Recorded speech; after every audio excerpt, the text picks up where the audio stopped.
Casey Neistat recently said in a video that if you do anything fake on YouTube, it is immediately sniffed out. If you are a bullshitter, people, your viewers on YouTube, they will sniff it out. There's no room for making stuff up on YouTube. I agree with that point, but is this always true? Here's a case study of a YouTube channel I found called Draw My Life that's blatantly lying about the people who do the Draw Your Life. Many of the videos have over 1 million views, some have hundreds of thousands, and I found it quite shocking, but it's made to seem as if these people actually came in and drew their life. So maybe it's not that bad, right?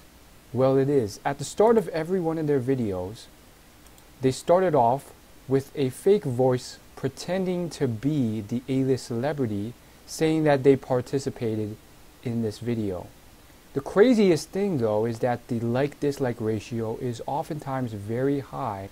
When you look through the comments, sure, there's a few people who say that this is fake and this is clearly not the celebrity, but then there's quite a few who are unsure. Quite a lot of them are duped as well. So maybe people are not as smart as they seem. Well, maybe it's not that bad. Maybe Draw My Life didn't intentionally make it seem like these people were actually being told. Well, if you listen to any of the videos, that's clearly what's being said. And what's more shocking is that recently they left a comment to a response video blatantly lying. Someone asked, is this the real Justin Bieber? And the original uploader, and you can tell because the name is highlighted. Also, if you hover over the name, it shows the number of subscribers, which is the actual amount. That's the clearest way to validate. They responded, yeah, this is a clear, blatant lie of lack of authenticity. And I do think lack of authenticity usually doesn't do well on YouTube, and yet if you look at this video, 25,000 likes and only 8,000 dislikes. This channel is doing really well. So what's the lesson here? I'm not really sure, but I think at least in the short term, lying can sometimes work as long as you have entertaining viral content. This channel seems to continue to grow, and it seems like there's nothing that can stop it. Lying has been a huge part of entertainment for a while. If you look at something like the WWE, it's very clearly fake wrestling, and yet it gets millions upon millions of viewers on YouTube and on TV every single month. And yet if you've been on YouTube in the last 5 years, you know really well that a lot of channels that lie get called out.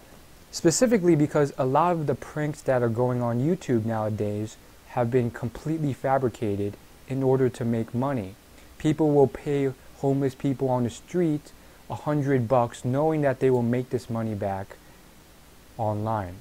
Some of these pranksters have been faking their content incredibly, leading to incredible amounts of dislikes in their videos, including pretending that they were cheated on, as well as renting fake cars and fishing for gold digger pranks in order to get views. For a lot of these pranks, there is a certain level of flack that's given to fake pranks.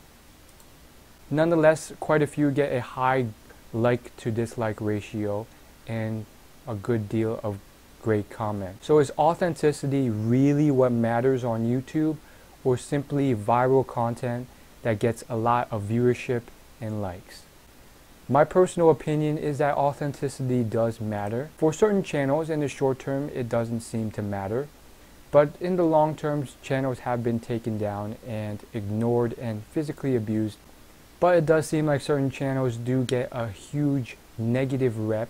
And based off a lot of YouTube advice videos I've watched from numerous successful YouTubers, a certain level of authenticity and positivity with their fans really does make a difference. Again, my findings aren't conclusive, as YouTube is still relatively new and certain channels still seem to be doing fairly well in terms of amount of views despite a large dislike ratio. I guess maybe the lesson is that you can survive with a large amount of haters and dislikers if you can tolerate that amount of hatred and have that thick skin. However, from what I've seen, a lot of successful channels who do it this way have been very recently, after a decent while of being on YouTube, crack from the amount of haters out there. Even some of the most surprising YouTube channels who seem to have the thickest of skins still seem to not be able to bear the pain. So far, I have not seen a YouTube channel that has garnered hundreds of thousands of views last more than 3 years.